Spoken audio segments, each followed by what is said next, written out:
Bien, hermanos, vamos a orar para pedirle al Señor su compañía, su bendición. Vamos a ocupar la Biblia en Génesis, así que mientras ustedes la buscan, nos preparamos y vamos a orar, ¿ya? Así que nos disponemos a prepararnos para la escuela. Oremos. Señor, te damos las gracias en este día por tenernos reunidos nuevamente para poder adorarte en primer lugar, Señor, porque es tu día, Señor. Eres tú quien ha instituido este día como el día del Señor, en donde tu pueblo se reúne para adorar, en donde tu pueblo se junta y aparta este momento para exclusivamente adorarte a ti, Señor.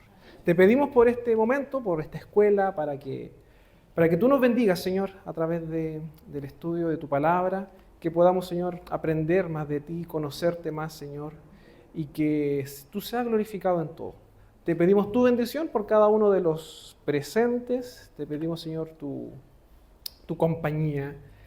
Acompaña a aquellos que vienen en camino también, a aquellos que se sumarán pronto, para que todos juntos podamos adorarte en tu día. Te pedimos todo esto en el nombre de Jesucristo. Amén. Bien, hermanos, como ustedes ya sabrán, estamos en la parte del libro Una luz a las naciones. Y lo que estamos haciendo es confirmar o verificar, en primer lugar, cómo la escritura ha ido desarrollando esta idea de formación de un pueblo. Dios está formando un pueblo para la misión y nosotros vemos que Israel es el pueblo que en el Antiguo Testamento tiene la obligación de encarnar esa misión. Ese es el propósito de Israel. Israel no nace como un pueblo especial, no nace como un pueblo con cualidades distintas al resto porque sean mejores personas o con una calidad moral distinta al resto. Lo que hace distinto a Israel es que Dios nos separa con un propósito. Esa es la distinción de Israel. Y eso es lo que le da esa esencia a Israel. Por tanto, nosotros vamos a estar el día de hoy, y ya lo hemos visto desde la semana pasada, es cómo la Biblia nos muestra el camino para llegar a Israel. Para eso es Génesis, para mostrarnos cómo Dios ha ido desarrollando la historia y cuál es el propósito que se ha ido cumpliendo a lo largo de la historia. Por tanto, nosotros la clase pasada estábamos viendo Génesis 1 y 2, en donde nosotros veíamos cómo era el diseño de Dios, cómo Dios había creado todas las cosas buenas, cómo Él había establecido las cosas. Y Dios también ahí establece incluso obligaciones a lo que es el matrimonio, al hombre y a la mujer. Les da una bendición también. ¿Cuál es la bendición? ¿Cuál es el mandato que Dios les da, pero que también es una bendición? Procrear. Procrear. ¿Y cómo le dice la Biblia? Fructificar y multiplicar. Es como llenar la tierra, ¿cierto? Esa es una bendición porque Dios los bendice, pero también es un mandato que Dios les da. Por tanto, Dios pone a Adán y Eva en el huerto de Edén con un propósito que es que ellos sean los representantes de Dios. Y ahí viene, por ejemplo, el concepto de señorío, que también la Biblia trabaja mucho eso del Señor, que en el Nuevo Testamento después es Cristo, el Señor, cuando los cristianos confesaban que Cristo era el Señor. Que tiene que ver con esto de representar y mostrar de que el verdadero Señor de toda la creación es Dios. Por tanto, Dios le da esa capacidad al hombre de señorear, que es como representar a Dios, ser un representante de Dios en la tierra. Que es lo que también hacían los reyes paganos. No sé si usted sabía, pero los reyes paganos de la antigüedad, ellos para mostrar su señorío o mostrar que ellos dominaban ahí, lo que hacían era colocar una estatua gigante de él. Y así la gente sabía de que esa persona era quien gobernaba y señoreaba. Entonces, ¿qué es lo que hace Dios? O mejor dicho, ¿cómo Dios lo instituye esto y después los otros le copian? Dios coloca también una imagen de Él en la tierra. Pero esa imagen es el hombre y la mujer, que son portadores de esa imagen. Y ellos son los que señorean sobre la creación, la sojuzgan, establecen los principios bíblicos que Dios les va dando. Entonces, ese es el propósito del hombre. Entonces, Dios crea todas las cosas buenas, pero vamos a entrar hoy día a ver cómo esto se va derrumbando, cómo esto se va distorsionando a través del relato bíblico. Y vamos a leer Génesis. Leamos Génesis. Vamos a leer del Génesis 3 y vamos a leer hasta... vamos a leer, a ver, hasta el 14. Génesis 3 del 1 al 14. Y vamos a ir viendo cómo este paraíso que está descrito en el Edén se va echando a perder. Esa es como la palabra, ¿ya? No se arruina, no es que se elimina, sino que se va distorsionando por el pecado. Entonces, ¿qué dice Génesis 3? Leámoslo de forma alternada hasta el 14.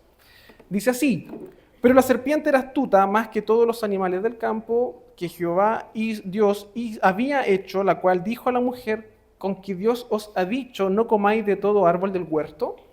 Y la mujer conoció a la serpiente del fruto de los árboles del huerto podemos comer.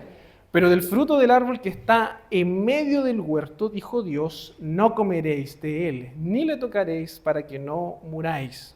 Entonces la serpiente le dijo a la mujer: no moriréis.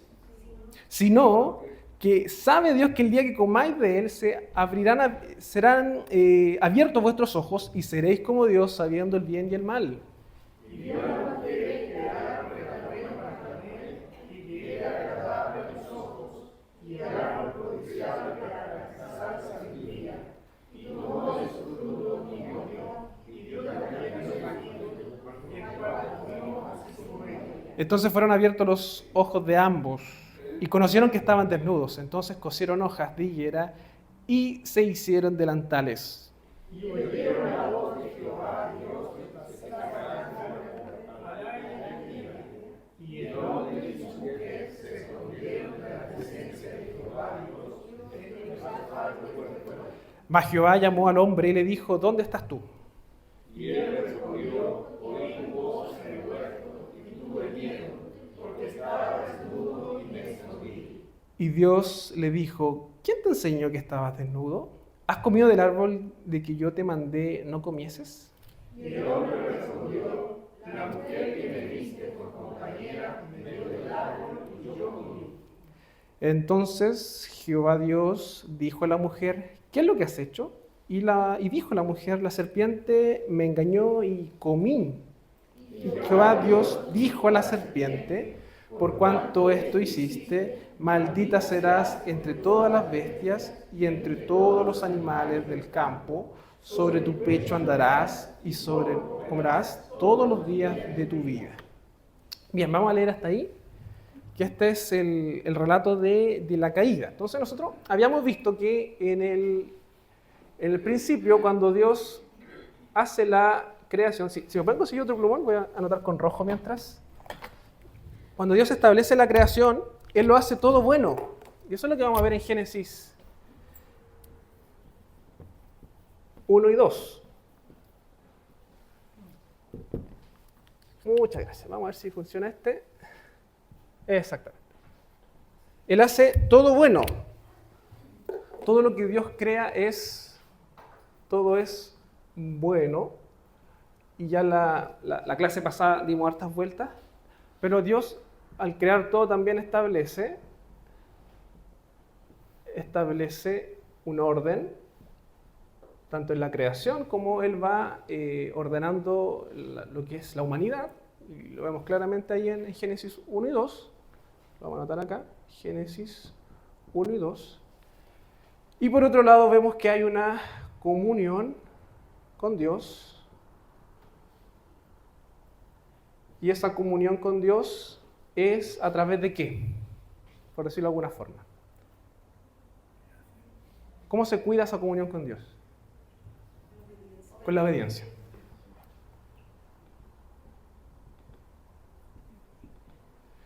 ¿Y qué es lo que se conoce esto como, si ustedes estudian teología, esto se conoce como pacto de obras? El pacto de obras. Por tanto, si existía alguna ocasión en la historia en donde el hombre tenía que cuidar su comunión con Dios a través de las buenas obras, era en el Edén. Fue únicamente en ese momento. ¿Por qué? Porque Dios les da un mandato. Les dice: ustedes pueden comer de cualquier fruto del árbol, pero hay uno que no. porque ciertamente cuando ustedes lo hagan van a morir. Y esa es la consecuencia de fallar al pacto. Aquí está la idea de pacto. Está el acuerdo, la señal del pacto, pero también están las consecuencias del pacto, pacto de obras. ¿Qué es lo que ocurre? Que nosotros vemos y pasamos de creación a caída, y qué es lo que estamos viendo acá en Génesis 3, del 1 al 14, que como esto que es bueno que Dios crea se distorsiona. Y acá vamos a ir viendo cuáles son los elementos que nosotros vamos viendo que van distorsionando el diseño de Dios, ¿ya? Entonces, ¿qué podemos ver de Génesis 3? ¿Qué podemos ver?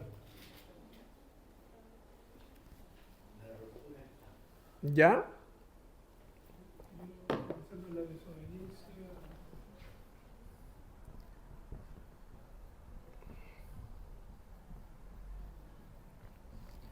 Quiebre del pacto, claramente. Fallan al pacto. ¿Qué más vemos? Ya, hay una desobediencia. O pongámosle pecado, ¿ya? Pongámosle pecado. Dios en su creación también deja la tentación ¿Ya? para ver si somos capaces de mantener en línea. ¿Ya? De hecho, esa es la lógica del pacto de obras. Dios establece al ser humano como un ser libre, como un agente libre, que tiene esa capacidad de obedecer. Y aquí yo los quiero hacer pensar, ¿cuál es el pecado de Adán y Eva?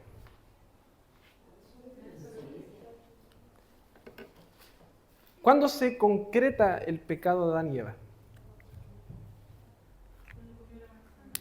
¿Cuál manzana?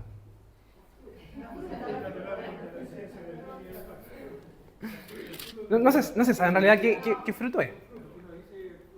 Sí, hay fruto. Algunos dicen que es más, asocian que es manzana, pero no está 100% verificado.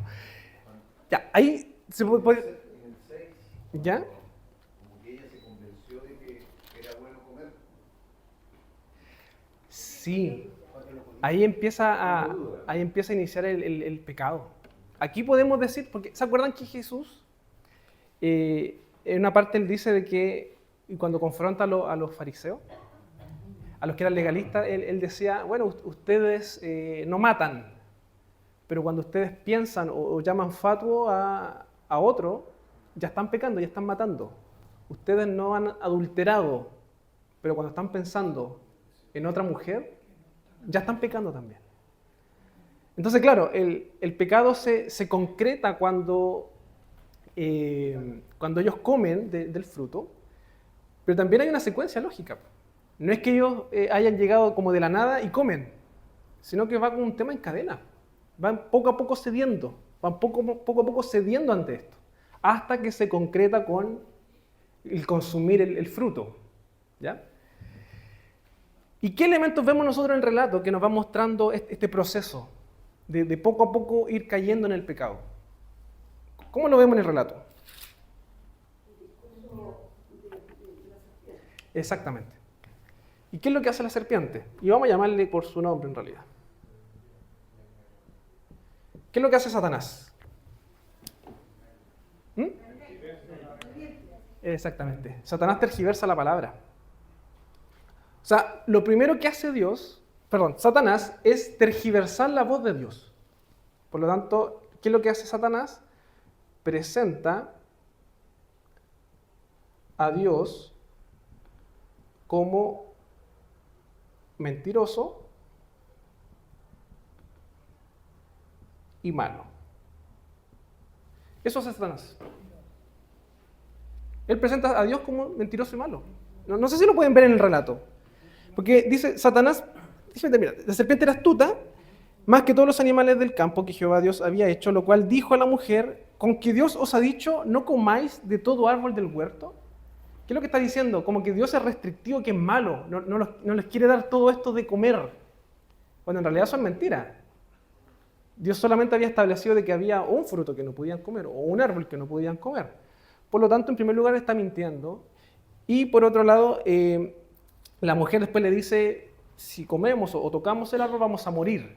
¿Y qué dice Satanás? No morirás. O sea, Dios te mintió entonces. Eso es lo que está diciendo. Dios te mintió. Y por otro lado, Dios no es bueno, porque te está privando de comer de todo. Eso es lo que dice Satanás. ¿Ya? Ahora sí, hermano Ramiro. Sí, no era por eso, porque más que malo lo veo como egoísta. Como lo veo como ¿Ya? egoísta. Ya, también, sí. Mentiroso, malo y egoísta. Egoísta. Y ahí empieza el problema. Que ya entramos en un área en donde se pone en duda a Dios. Se pone en duda la verdad de Dios. Se pone en duda el carácter de Dios. Y ahí empieza poco a poco a maquinarse esto del pecado. ¿Qué más vemos en el relato, hermanos? ¿Cómo vamos cayendo poco a poco a esto? Satanás dice, puedes comer o sea, con que Dios ha dicho que no comáis de todo árbol, la mujer respondió a la serpiente, del fruto de los árboles del huerto podemos comer. O sea, la mujer le arrebata el tiro a Satanás. ¿Sí? Quería hacer una comparación con Santiago 1:14, ¿Ya? donde dice, sino que cada uno es tentado por su propia concupiscencia. Y lo que al final es lo que hizo Satanás, es atraído y seducido. Eso es lo que hizo Satanás. Atrajo primeramente y después sedujo. Exactamente. Y de hecho, el versículo 6 nos va a decir que, y vio la mujer que el árbol era bueno para comer, o sea, como que ya va cambiando esta verdad. Dios había dicho algo, pero ya el ser humano empieza a decir, no, pues en realidad es bueno, pues. Se empieza a cambiar la verdad de Dios. No es malo. Y árbol codiciable para alcanzar sabiduría. O sea, era agradable a los ojos y el árbol codiciable para alcanzar sabiduría. Y tomó de su fruto y comió y dio también a su marido, el cual comió así como ella. Y aquí está la gran duda que nace del estudio de Génesis 3. Es si realmente este fruto del árbol estaba prohibido en su totalidad para el ser humano. Que Dios nunca le iba a permitir comer de ese árbol. No sabemos. Lo que sí sabemos es que hay una restricción en ese momento. Pero algunos arguyen, y considerándolo a la luz del pacto de obras, era de que lo que Dios estaba probando en el ser humano era la obediencia. Y si el ser humano era obediente al cumplir ese mandato, posiblemente a futuro le permitiera comer de ese fruto. Es como eso. No, o sea, no sabemos en realidad, porque el relato, insisto, Génesis no es cronológico. Génesis no tiene ese interés de mostrarnos en el tiempo real cómo fue, sino que nos está mostrando hechos, qué fue lo que fue ocurriendo. Entonces, el ser humano vio que fue bueno y dice que la mujer se lo da a su marido, el cual comió así como ella. ¿Se dan cuenta cómo es interesante el relato? Porque nos muestra a la mujer tomando la responsabilidad de hablar con Satanás todo el rato. Habla. Pero después cuando se habla de comer, ¿a quién menciona primero? Menciona a Adán. Pues. Así, versículo 6 al final. El cual comió. ¿Quién comió? Adán. Así comió. Así como ella. O sea, aún así el relato está siguiendo la lógica de orden creacional. Si bien fue Eva o la mujer la que estaba dialogando con Satanás, a la hora de concretarse el pecado y fallar ante Dios, ¿quién es el que falla primero? Él y luego ella. Fíjense cómo el relato, en esta parte sutil, nos va mostrando eso. Uno podría decir, no, pero es que la mujer tomó la iniciativa y ella estaba asumiendo el rol de liderazgo. Ok, pero ante Dios y a la hora de fallar, el que falla él, comió él y ella. ¿Ya? Es interesante esa sutileza que el texto bíblico en su riqueza nos va mostrando, que a veces pasamos por alto, ¿sí? Primero, aquí dice, y tomó de su fruto y comió, dice, con la mujer, y comió. Y luego Sí. dice, y dio también a su marido, o sea, que haya comido. Sí, es que ahí viene el tema, porque hay una contradicción entonces, porque dice, comió y dio también a su marido, el cual comió así como ella. como había comido ella. Claro. Entonces, el punto es que, claro, aquí lo que está diciendo es que Adán, como es la cabeza, siendo influenciado por ella, come, así como ella. Pero el responsable es, en primer lugar, Adán. Sí, exactamente. Sí, exactamente, sí. Sí, exactamente, sí. ¿Cómo? ¿No estaba? Formada. Ah, ya, sí, sí, correctamente. Entonces, hermanos, vamos con el 7. El 7, ¿qué nos dice? Entonces fueron abiertos los ojos de ambos y conocieron que estaban desnudos. Entonces cosieron hojas de higuera y se hicieron delantales. ¿Ya?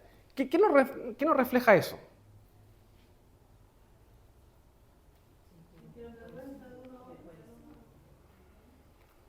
¿Sintieron vergüenza? ¿Qué más? ¿Qué produce el pecado? Se dieron cuenta que habían desobedecido y se sentían culpables. Ya, eso. Entra en primer lugar la culpabilidad, por decirlo de alguna forma. Culpabilidad o el sentimiento de culpa, culpabilidad. ¿Ya?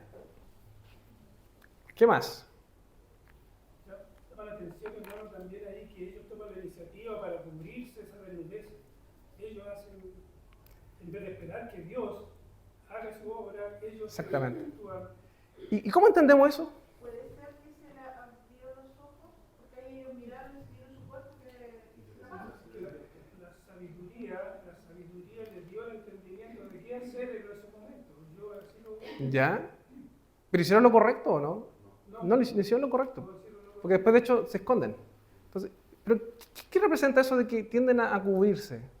Porque estar desnudo era algo malo. No, pues de hecho Génesis, el anterior, nos dice que estaban ambos desnudos y no había problema, no había vergüenza. Por algo está eso ahí, porque después acá se tergiversa eso. Entonces, ¿qué quiere decir eso de que estaban... Sintieron miedo, se sintieron desprotegidos. Porque estar desnudo no era malo. sintieron el peso del pecado. Sintieron el peso del pecado. Y el pecado empezó a distorsionar lo que es bueno. Porque estar desnudo no era malo. Pero ya como entra el pecado, ellos empiezan a mirar o se empiezan a mirar cada uno y dice, oye, yo no puedo estar desnudo frente a ella. Hicieron cubrir su falta.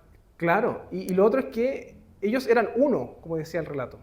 Como Adán dice, esta es carne de mi carne o hueso de mis huesos. Eran uno, pero cuando empiezan a cubrirse, también viene el tema de lo individual, del individualismo, por decirlo de alguna forma. Que tú no me veas, que yo no te veo, para que Dios no nos vea tampoco. Ellos se esconden en realidad. Pasan como a... Exactamente, sí. Entonces ahí el pecado empieza a dañar y a distorsionar lo que Dios había creado como bueno. Y ellos tienden a ocultarse y esta comunión que habíamos visto con Dios se pierde. ¿Por qué? Porque se ocultan. Ya no quieren estar con Dios. ¿Sí? Hay dos causas que yo leo ahí que lo que dice, pero aparte de la vergüenza, sintieron miedo. Y también, si vemos el temor al miedo, hay una diferencia. Entonces también ellos tratan de distorsionar el temor de Dios con el miedo. Exactamente. Bien. ¿Qué más nos dice el relato? Hermano, el 5, Sí. al final dice, serán abiertos vuestros ojos y seréis como Dios. Ahí los terminó de convencer. Exactamente. Y yo creo que, como decía el hermano Ramiro, creo que Ramiro fue, lo presenta egoísta, po. Porque solamente Dios quiere ser Dios. Ustedes también pueden ser Dios. Eso es lo que dice Satanás. Ustedes también pueden definir lo que es bueno y malo. Ustedes pueden tomar la iniciativa de vivir sus propias vidas. Y pueden ser independientes. Pueden definir ustedes su propia verdad. ¿No les llama eso la atención de ese mensaje que es lo que se enseña hoy en día? Que tú buscas tu propia verdad, que tú defines lo que es correcto o no, como tú lo sientas. Es el mismo mensaje que está acá. ¿Qué es lo que está diciendo Satanás? No hay una verdad absoluta. Si tú comes y te separas de esto, puedes ser libre y puedes tú decidir cuál es la verdad. Es el mismo mensaje que sigue tanto en el Edén como hasta el día de hoy, que es querer ser como Dios. Y ese es el mensaje de Satanás. Muy, muy buena acotación, hermana Juanita. ¿Qué más? ¿Qué más podemos ver? Que una vez que ellos pecado, no lo informaron, sino que fueron descubiertos. Exactamente. De hecho, el relato acá nos muestra en el versículo 9, ¿cierto? Bueno, el 8 en realidad. Y oyeron la voz de Jehová Dios que se paseaba en el huerto al aire del día. Era como que Dios estaba por ahí. Sentían que Dios estaba por ahí. Y el hombre y su mujer se escondieron de la presencia de Jehová entre los árboles del huerto. O sea, primero se cubren entre ellos y después se cubren con los árboles de Dios. Hay una doble, ¿cómo se puede decir? O sea, doble deseo de ocultarse. Es como eso, doble deseo de ocultarse. Entre ellos y con Dios. Y Jehová llamó al hombre y le dijo, ¿dónde estás tú? Entonces, ¿qué es lo que hace Dios? Empieza a buscar al responsable. Porque hay un pacto. Hay un responsable acá. Hay un responsable. ¿Y qué le dice? ¿Dónde estás tú? No es que Dios no supiera dónde estaba. Lo que Dios está haciendo ahí es que Adán reflexione y se dé cuenta qué hiciste. Es como eso. ¿Hasta dónde llegaste? ¿O qué tan hondo pisaste? Es como algo así. ¿Dónde estás realmente? ¿Qué pasó acá? Y él respondió, oí tu voz en el huerto y tuve miedo, porque estaba desnudo y me escondí. O sea, Adán se comporta igual que un niño chico. Cuando hace algo malo, ¿qué hace? Se esconde y siente miedo, hasta que el papá lo llama. La mitad del relato, exacto, sí, es que parte por eso, lo más suave. Y de hecho, Adán en ningún momento dice, yo pequé o yo falté. Lo que él dice es que tuve miedo. O sea, ni siquiera Adán está reconociendo que falló acá. Ni siquiera está reconociendo eso. Él incluso está echándole la culpa a otras cosas. Tuve miedo nomás. Y sentí esconderme. Y ahí obviamente Dios lo confronta nuevamente y le dice, ¿quién te enseñó que estabas desnudo? Como que Dios está ocupando esto de pensar. Pero, ¿quién te dijo que estabas desnudo? Si eso no es malo. Estar desnudo no es malo. Y lo habíamos visto en el relato anterior. ¿Has comido del árbol que yo te mandé no comieses? Y el hombre respondió, igual que los niños, echando la culpa a otra persona. La mujer que me diste por compañera me dio del árbol y yo comí. Entonces, y tiene que ver con esto del orden. Dios, ¿a quién le pide cuentas? ¿A la mujer o a Adán? Al hombre, ¿cierto? Y cuando es el momento en que el hombre dé cuenta a Dios, ¿qué es lo que él hace? Le echa la culpa a otros, en este caso a su esposa. Y se autojustifica, yo no soy culpable, ella me dio, pero el relato aquí dice que ambos comieron en realidad. Pero él es el responsable. Y más encima le dice, la mujer que me diste. La mujer que me diste, o sea, es culpa tuya, Dios. Yo estaba mejor solo. Es como eso. Tú me la diste y ahora me metiste en este problema. Entonces, fíjense cómo el pecado va distorsionando esto de las relaciones entre personas. Aquí ya empieza el tema de ligarse, de querer asumir consecuencias o responsabilidades. Lo que él está diciendo, no, tú me la diste y ella fue la culpable, yo no. Pero aquí está lo maravilloso del relato, pero Dios le está pidiendo cuenta a él. Por tanto, él es igual de responsable que ella. Eso es lo que está diciendo acá. ¿Sí? Falta porque la mujer que me diste, ella fue. Y esa mujer fue la que me dio. O sea, yo en ningún caso se hizo responsable de lo que había. Exactamente, sí. Y por eso, por eso el relato antes nos va a mostrar que ella come y después come él y come así como ella. O sea, los presentan muy igual en realidad. Ambos están pecando. Pero él lo que hace es como, no, pues yo me echo la culpa. Ella fue la que me llevó a pecar. Entonces, claramente hay una desconexión con esto del sentido de unidad y de responsabilidad ante Dios. Ahora sí, hermano. Eso se va repitiendo en la historia, porque me recuerdo la historia de Israel en el desierto, lo mismo hace. Es que por eso es importante entender por qué la Biblia nos muestra ese tipo de situaciones. ¿Por qué la Biblia nos muestra, por ejemplo, asesinatos? ¿Por qué la Biblia nos muestra robos? ¿Por qué la Biblia nos muestra hijos que se aprovechan del padre o del otro hijo y le roba bendición? ¿Por qué vemos violaciones incluso? ¿Por qué vemos...? Y uno dice, pero ¿por qué Dios nos está mostrando esto? Porque lo que Dios crea como bueno se cae. Y eso después se va a empezar a repetir con mis hermanos. Y se va a repetir en todos lados. ¿Sí? También en el caso, Eva también le traza la culpa a sí mismo y a Adán. Cuando le preguntan a la multiplicación, ¿qué es lo que ha hecho? Dijo que la serpiente me envenenó. Y comí. Exactamente. Entonces, es como un traspaso de culpa. El hombre le traspasa la culpa a la mujer le traspasa la culpa a la serpiente, y faltó que la serpiente dijera, no, pues si Dios me creó a mí. Pudo haber dicho eso, pero no viene el sentido del relato. Pero hay un tema de traspaso, de no querer responder ante Dios. Ahora sí. ¿Sí? Interesante pregunta. Yo creo que es lo mismo que nosotros cuando pecamos y pedimos perdón a Dios. Dios nos perdona, pero las consecuencias del pecado siguen tal cual. Y de hecho eso es lo que pasa cuando Dios después da una promesa de redención. Es como que Dios los perdona. Ellos reconocen sus faltas, es como eso. Pero estas consecuencias siguen. Y eso nos va a mostrar. Pero ahora va a seguir mirando hacia una redención futura. Es como eso. ¿Sí? Bueno, Ramiro. Se puede ver también como en la parte... Ah, ya. Ya. Entonces, se traspasan la culpabilidad. El hombre respondió a la mujer que me diste, me dio de comer y yo comí. Entonces Jehová Dios dijo a la mujer, ¿qué es lo que has hecho? Y la mujer dijo, la serpiente me engañó y comí.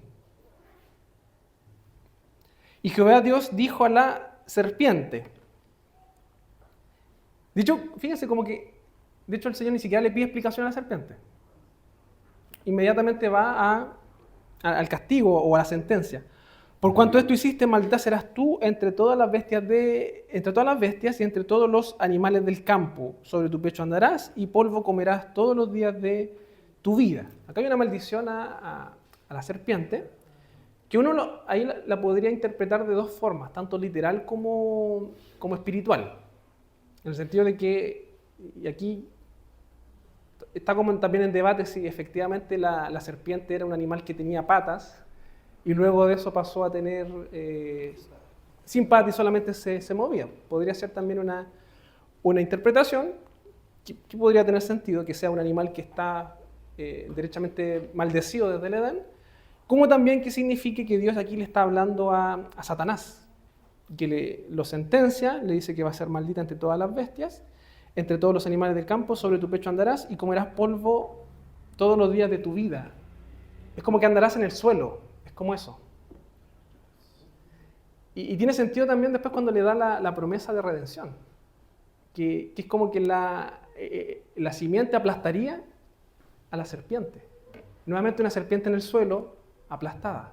Entonces también tiene ese sentido de que le está hablando a Satanás, de que está maldecido por lo que hizo y va a ser derrotado y va a estar por el suelo. Eso es lo que está diciendo. ¿Ya?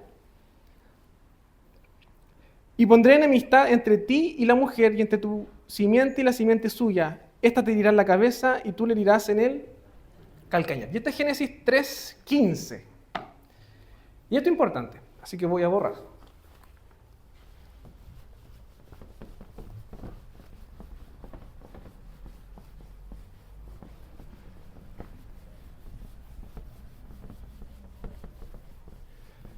¿Qué nos dice Génesis 3:15? Eso. Pero ¿cómo interpretamos eso? ¿Qué es lo que está diciendo? Acá hay una profecía. Hay una declaración que es profética. Sí. El primer juicio, digamos, que ocurre en la historia. Exactamente, sí. Y a medida, por medio de ese juicio, ¿quién está? Sí. Exactamente. Pero, ¿qué es lo que nos está diciendo esta declaración? Que de la siguiente la mujer va a venir el que le va a pisar la cabeza a la descendencia de la serpiente. Ya, pero ¿cómo parte? ¿Cómo parte el Génesis 3.15? ¿Qué dice? Dios declara y anuncia que hay una pelea, por decirlo de alguna forma, una lucha. ¿Entre quiénes?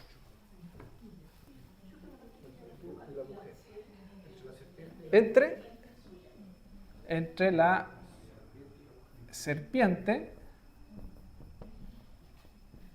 y la mujer.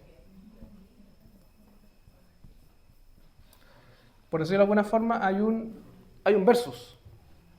Hay una pelea, por decirlo de alguna forma. Pondré enemistad entre ti y la mujer, y entre tu simiente y la simiente suya. O sea, la serpiente tiene su simiente y la mujer tiene su simiente. Y aquí viene la pregunta. ¿Cuál es la simiente? Porque está hablando aquí de dos simientes. ¿Cuál es la simiente? ¿Cristo? ¿El diablo?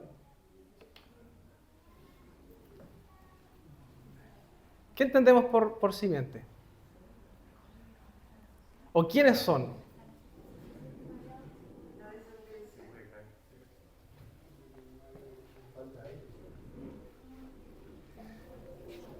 Sí, y a lo mejor será mejor llevarlo. ¿No? Ah, ya.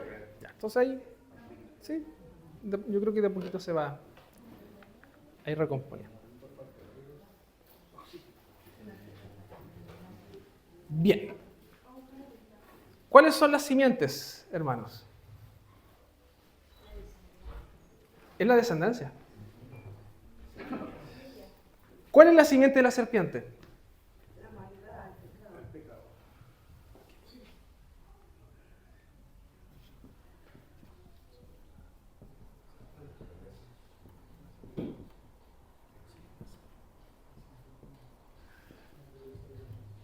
La naturaleza pecaminosa, por tanto, toda humanidad, por decirlo de alguna forma, desde ese momento pasa a ser la simiente de la serpiente. Todos aquellos que son hijos del pecado o que practican el pecado. Pero por otro lado va a haber otra simiente. ¿Y quiénes son esas simientes?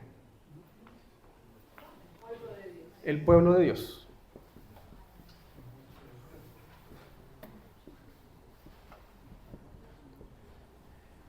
Y si después nos vamos al punto más culmine de esa simiente, acá está Cristo, y en este caso sería el representante máximo de esta simiente sería Satanás. Entonces, Génesis 3.15 lo que nos va a decir es que desde ese momento en adelante hay una disputa o hay una diferencia de familias, de grupos, de humanidad. En primer lugar, la simiente de la mujer y la simiente la simiente de la serpiente y la simiente de la mujer, que van a ser los hijos de desobediencia, los que nacen en pecado, practican el pecado, que viven, llaman el pecado, y aquellos que son la simiente de la mujer, que nacen de una naturaleza pecaminosa, pero que viven por la fe y la promesa y son renovados por el Señor. Esa es la distinción de las dos familias. Y aquí nace el concepto de los hijos de Dios y los hijos de los hombres. Génesis va a tratar con esa lógica. Los hijos de Dios y los hijos de los hombres. Entonces, ahí tiene sentido cuando vemos que en el relato bíblico vemos que empiezan a mezclarse, ¿o no? Empiezan a tener hijos. Aquellos que son parte de los hijos de Dios ¿se acuerdan cómo lo presenta Génesis? Los hijos de Dios, si no me equivoco, con las hijas de los hombres. ¿Sí? Le hago una consulta, no, para no sacarlo de la idea, pero siempre he tenido la duda, ¿por qué a Jesús le llamaban hijo del hombre? Ah, ya, buena pregunta, sí, es importante aclarar eso. Ya, lo borré. Pero acá decía pacto de obras. Pacto de obras. El pacto de obras, ¿quiénes son las... Cuando hablamos de pacto, estamos hablando de un acuerdo. En este caso, los pactos divinos podríamos decir que son unilaterales, porque quien establece los términos de un pacto es Dios. El hombre no tiene propiedad para redefinir los pactos, unilateral, pero las partes del pacto, en este caso, es Dios y el hombre. ¿Ya? Adán significa... ¿Qué significa Adán? Adán significa como hombre o humanidad. ¿Ya? Unilateral, ahí sí. Entonces Dios establece este pacto entre Dios y el hombre que se llama pacto de obras. Y el punto es que este pacto de obras sigue vigente, nunca se acabó. Porque Dios sigue teniendo una relación pactal con el hombre, con la humanidad. Por tanto, cuando Adán y Eva pecan ante Dios y rompen ese pacto, ellos faltan ante este pacto, pero lo que hace Dios es que señala y apunta en la revelación bíblica de que este pacto debe ser restaurado. Y ahí tiene mucho sentido lo que Pablo habla en Romanos 5. ¿Se acuerdan? Así como por un hombre, por Adán, y ahora Cristo, porque entre comillas, y esto ustedes lo van a ver quizás a futuro, Cristo, acá está, Cristo en realidad es conocido como el nuevo Adán. Entonces, cada vez que la Biblia menciona el concepto de el Hijo del Hombre en singular, por decirlo de alguna forma, de hecho creo que el Salmo 8 ocupa un concepto así, está refiriéndose a el Hijo de este hombre, pero en relación al pacto. Y por eso Cristo tiene ese título, como el Hijo del Hombre. ¿Se acuerdan cuando Jesús dice, ¿quiénes dice el resto que es el Hijo del Hombre? Tiene que ver con ese título, de que Adán o Cristo está apuntando a Adán, a ser el verdadero Adán, a ser el verdadero cabeza de la creación o el verdadero cabeza de la humanidad o pueblo de Dios, y que lo va a estar representando y va a morir por él. Y es por eso que podemos decir que el pacto de obras del Edén, yo me atrevería a decir de que sigue vigente. ¿Por qué? Porque es Cristo, el nuevo Adán, el que lo cumple. Porque Cristo perfectamente podía haber venido y morir. Y con eso ya pagaba la deuda. Pero no, Dios exigía fidelidad y cumplir la ley. Y es por eso que Cristo es el nuevo Adán. Y lleva ese título del Hijo del Hombre. Por eso viene. De ahí viene. ¿Ya? Entonces, hermanos, vamos a tener esta idea de simientes que van a estar peleando o en distinción. Y, ¿sí? Bueno, Rolando. Sí, lo que pasa es que lo que hablaba la hermana tiene que ver con la representación federal del hombre. Exactamente. Adán es la representación federal, es la cabeza federal de la humanidad. Como la humanidad fue la que faltó en este caso, debe ser redimida también por un hombre. Exactamente. Por eso que Cristo toma forma de hombre para redimirnos. Sí. Él podría haber venido en forma espiritual y nos redime igual a través de su perdón. Claramente. Y la sentencia fue a través del Señor, entonces el Señor en cualquier momento podía levantar la sentencia, porque Él es soberano. Entonces, debería haber un hombre también que redimiera la humanidad. Exactamente. En esa representatividad de la humanidad es que se le llama Cristo el Hijo del Hombre. Porque en ese tiempo, en ese lenguaje, cuando un señor importante enviaba una representatividad de su familia, enviaba a su hijo como garante. Él representaba a la familia. Exactamente. Entonces, en este caso, cuando Cristo envía a su hijo, lo envía en representación de él, para dar cumplimiento a través de la carne, a través de un hombre, lo que al hombre se le exige en un principio. Entonces, por eso se le llama hijo del hombre por un tema federal. Exactamente. Y así como el pecado de la transgresión vino por un hombre, tiene que ser un mismo hombre el que lo restaure. El problema es que ningún hombre podía hacerlo. Y ahí tiene sentido que el mismo Dios sea el que se encarna. Y ahí viene Jesucristo a cumplir eso. Entonces, hermanos, esto es lo que nos presenta Génesis 3:15. En primer lugar, una enemistad, y a partir de ahí inicia un relato bíblico entre dos humanidades o dos familias que van a estar en disputa. Los hijos o la simiente de la mujer versus la simiente de la serpiente. ¿Qué más dice en Génesis 3:15? Además de anunciar esta enemistad, dice que sentencia que una va a herir la otra, o ambas se van a herir. Tú le herirás en la cabeza, esta te herirá en la cabeza, y tú le herirás en el calcañar. ¿Cuál es el calcañar? Es como la parte de acá, ¿cierto? Por ahí. Entonces, ¿qué es lo que está diciendo? Que la serpiente o la simiente de la serpiente sería derrotada. Eso es lo que está anunciando acá en Génesis. O sea, no solamente hay una disputa o una pelea entre ambas dos simientes, sino que una va a perder. Y eso es lo que se anuncia en el Génesis. Entonces eso es importante, porque eso nos lleva a interpretar correctamente después el relato bíblico, de que a pesar de que hay pecado, el pueblo de Dios sabe que va a ganar o va a haber victoria del pueblo de Dios. Eso es lo que está diciendo. A pesar de que hay pecado, quien gana es la simiente de la mujer, apuntando al Redentor perfecto que es Cristo. Esa es como la observación, ¿ya? ¿Qué más, hermanos? Vemos, y con esto vamos a ir cerrando, vemos que después de eso, en el 16 al 18, versículo 16 al 18 del capítulo 3, hay consecuencias de la maldad o del pecado. En este caso, a la mujer le dice: multiplicaré en gran manera los dolores de tus preñeces, con dolor darás a luz a los hijos, y tu deseo será para tu marido, y él se enseñoreará de ti. ¿Qué está diciendo ahí? ¿O cuál es la relevancia de eso? ¿Qué está diciendo el Señor ahí? No, porque eso Dios ya lo dijo antes. ¿Qué está diciendo ahí?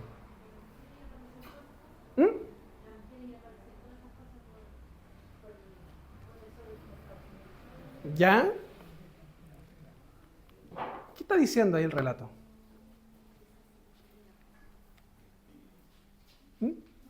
¿Qué dice el relato ahí? Es una consecuencia sobre la maternidad. Pero la maternidad no era malo, ¿cierto? Porque de hecho Dios antes le había dicho que tenían que tener hijos y poblar y llenar la tierra, multiplicarse. Ahora lo que le está diciendo es que eso que era bueno, ahora va a ser doloroso, va a ser complejo, va a ser complicado. ¿Qué más dice? Y tu deseo será para tu marido y él se enseñoreará de ti. Nuevamente, Dios había establecido un orden, cabeza, ayuda idónea, pero ese orden que era bueno ahora empieza a distorsionarse. Y ahora, ¿qué va a hacer? ¿Qué es lo que dice acá? Tu deseo será para tu marido. Ahí hay también un tema de interpretación, cómo se interpreta esa frase, pero algunos lo interpretan como que la mujer ahora va a querer gobernar sobre el marido, más que un deseo como sexual que algunos piensan, sino que es como tu deseo va a ser gobernarlo, pero ahora él se va a enseñorear de ti. O sea, como que se va a acentuar aún más esta disputa de roles y va a ser complicado. De ahí viene del Edén, hermanos.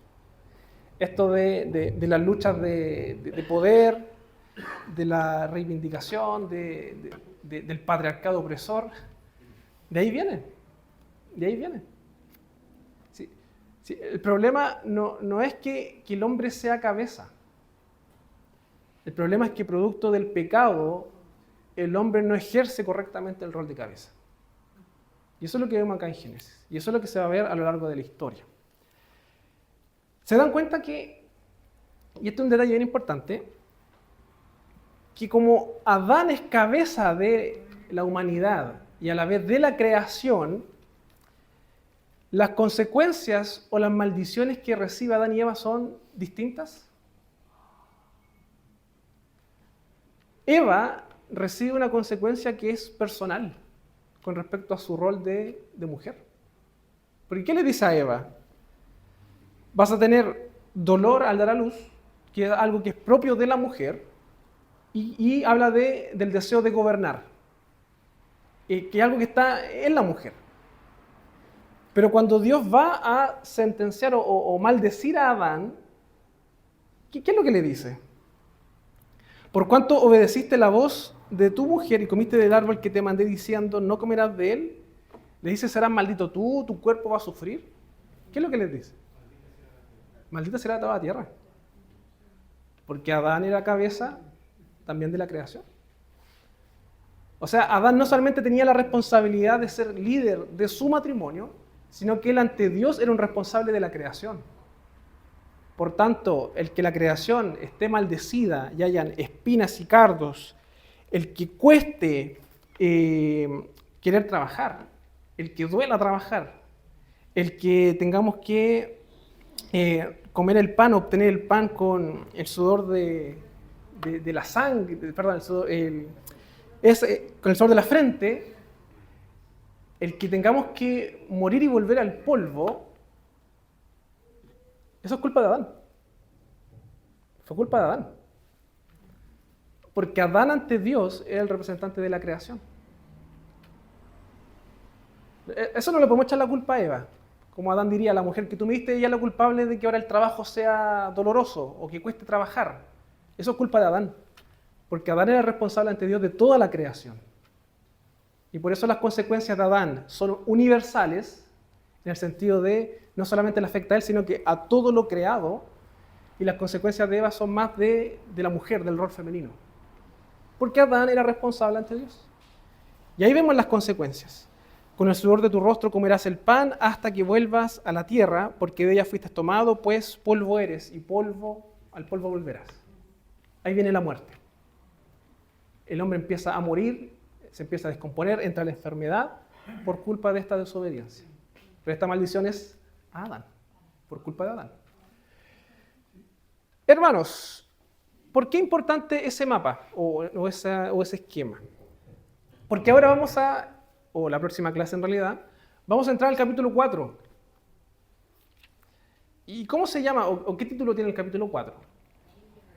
Caín y Abel, dos personas. Dos grupos de personas. Dos simientes. Y ahí vamos a empezar a ver cómo el pueblo de Dios se empieza a conformar a partir de una simiente de una familia, hasta llegar después a Abraham. Y de ahí retomamos lo que el libro está enseñando. Pero ese es el punto. Y de hecho lo vamos a ver en la próxima clase. Una vez que Caín forma familia, él empieza a tener hijos, ¿cierto? Y ahí nos vamos dando cuenta de que esos hijos son pecadores también. De hecho tenemos ahí a uno que se jacta de querer matar. Creo que se llama Lamec, ¿no? Lamec. Y que canta. ¿A quién le canta? Capítulo 4, 23. ¿A quién le canta Lamec? No. A sus mujeres. Sus mujeres. Pero Dios había establecido la monogamia. Porque había dicho que el hombre dejará a sus padres, a su madre, y se unirá, y serán uno. En el Edén Dios establece la monogamia. Pero luego de esto, la simiente de la serpiente empieza a redefinir las cosas de Dios. Y lo que era bueno, conocido como monogamia, ahora la simiente de la serpiente empieza a verlo como incluso poligamia. Entonces ahí tiene sentido porque Génesis 4, y aquí me estoy adelantando, pero Génesis 4 ya nos está mostrando de que el pecado está afectando esa concepción del matrimonio.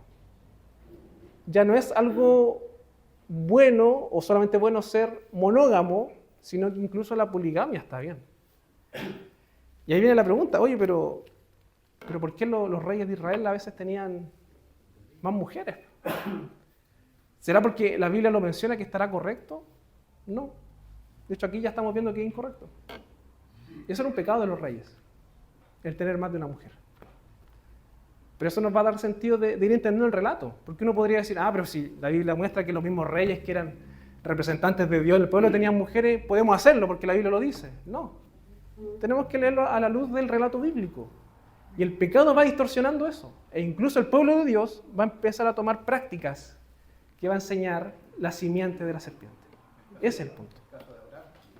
¿Qué pasó con Abraham? ¿También? ¿Sí? Con respecto a eso, en la cual yo la otra vez les dice que el hombre en sí emula las cosas de Dios porque se hace Dios a sí mismo. ¿Ya? Porque en una parte dice en la palabra, dice que ya el hombre es igual a nosotros, conociendo el bien y el mal. Sí. Eso es lo que dice el Señor. Exactamente. En la Trinidad, porque también ahí aparece parte de la Trinidad, es igual a nosotros. Por lo tanto, saquémoslo del Edén, que no coma más del árbol del fruto de la vida, para que no muera, para que sea eterno. Entonces, ahí el hombre empieza a emular a Dios, a ser su propio, y su independencia de Dios, y la autosuficiencia. Sí, de hecho, es importante eso, porque de ahí para adelante, el hombre empieza a desarrollar su potencial.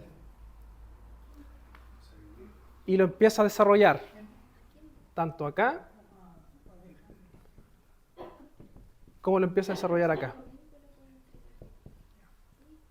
Entonces todas las capacidades, todo el desarrollo que Dios le había pedido y mandado al hombre, ¿se acuerdan? De llenar la tierra y sojuzgarla, producir, que esto crezca, ese mandato se sigue cumpliendo.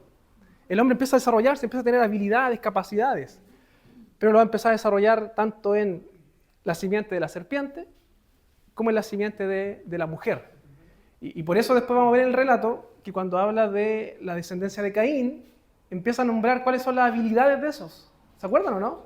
¿Cuáles son las habilidades de los descendientes de Caín? Trabajan los metales. ¿Qué otra cosa más? La música. ¿Está diciendo la Biblia que eso es malo? No está diciendo que es malo. Lo que sí está diciendo, y aquí podemos interpretarlo y conversarlo la próxima semana, es que lo más probable es que el enfoque que le da la Biblia es que el desarrollo de la creación o de la sociedad va a ir más por este lado. El enfoque que le va a dar la Biblia acá va a ser formar la simiente y el pueblo de Dios. ¿Ya? Así que hermanos, eso va a ser la clase de hoy y vamos a orar para agradecer al Señor por esto y vamos a aprovechar de orar por nuestro hermano Osvaldo. Señor, te damos las gracias por este día, por permitirnos estar reunidos para poder estudiar tu palabra, Señor. Te pedimos que tú nos guíes, que nos guardes, Señor, nos protejas. Y te pedimos de forma especial, Señor, por nuestro hermano Osvaldo, para que tú, Señor, lo cuides, lo guardes, Señor, que tú en tu gracia, en tu amor, en tu misericordia, Señor, puedas acompañarlo, que su complicación de salud, Señor, pueda ser restaurada, Señor, que él pueda sentir tu compañía y pueda ir mejorando también en relación a cómo avanza el día, Señor. Quédate con cada uno de nosotros, Señor, y ayúdanos a descansar y a confiar en ti, a que nuestra confianza siempre esté en lo que tú haces, Señor. Queremos descansar en ti. Te agradecemos por todo esto. En el nombre de Jesucristo. Amén.